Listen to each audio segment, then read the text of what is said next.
Hi girls. This story's called Prince George and the Royal Potty.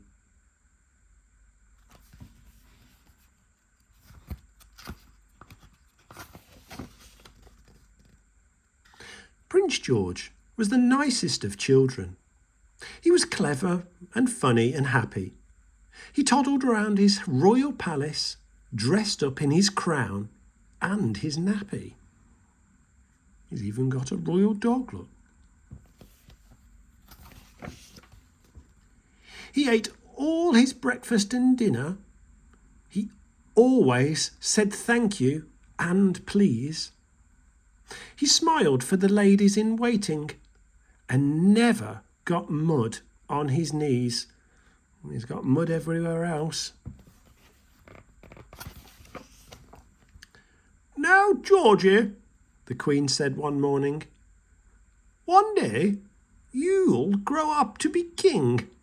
You can't go around wearing nappies when you're doing that sort of thing. A prince has to set an example. You should stop wearing nappies today." "Don't rush him," the king said. "He'll get there in his own time, in his own way."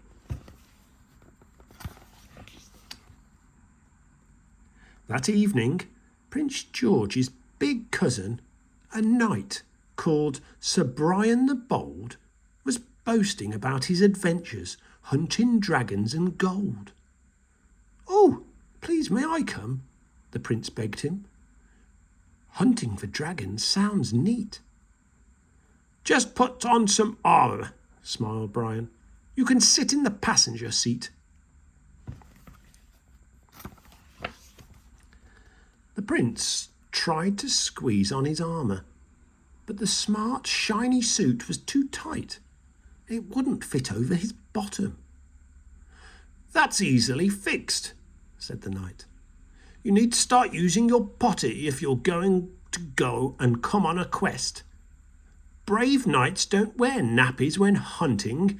They wear big boy pants and a vest." So Prince George toddled off, saying bravely, "I'm going to do it right now." But when he had found the royal potty, he realised he didn't know how.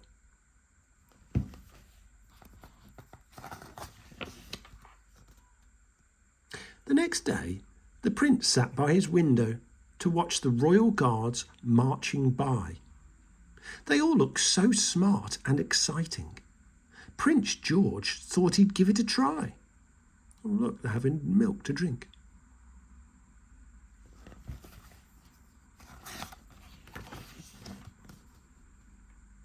He marched up and down in his helmet. He whistled a tune on his pipes.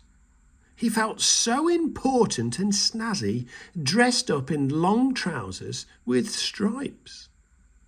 He's got a potty on his head. But when the prince stood to attention, he realised that something was wrong. The guards began fainting and gasping. "Pooh-wee! What a terrible pong!" "He needs a new nappy," they whispered. The sergeant looked pale and dismayed. "I'm supposed to run, changing the guard, not to change the royal nappy parade."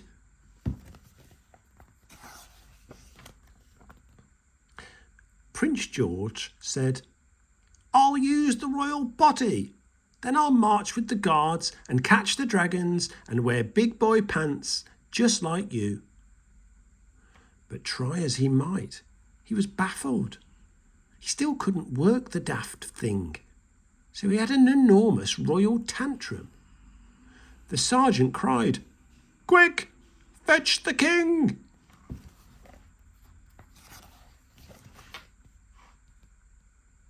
There," soothed the king.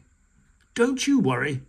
You just choose a good book from the shelf, then sit on the potty and read it. The rest will come all by itself." "The rest?"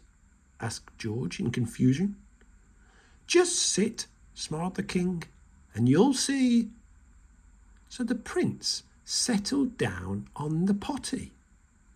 Oh, he's got a dragon book, look. Hey, presto! His first royal wee! Yay! Prince George was named Royal Potty Expert, with pants trimmed in red, white and blue. Each day he could do 5 or 6 number 1s, and twice a day he did 2 number 2s. Not once did the prince miss his nappy. He felt so grown up and so free. He just pulled on his portable potty whenever he wanted to wee.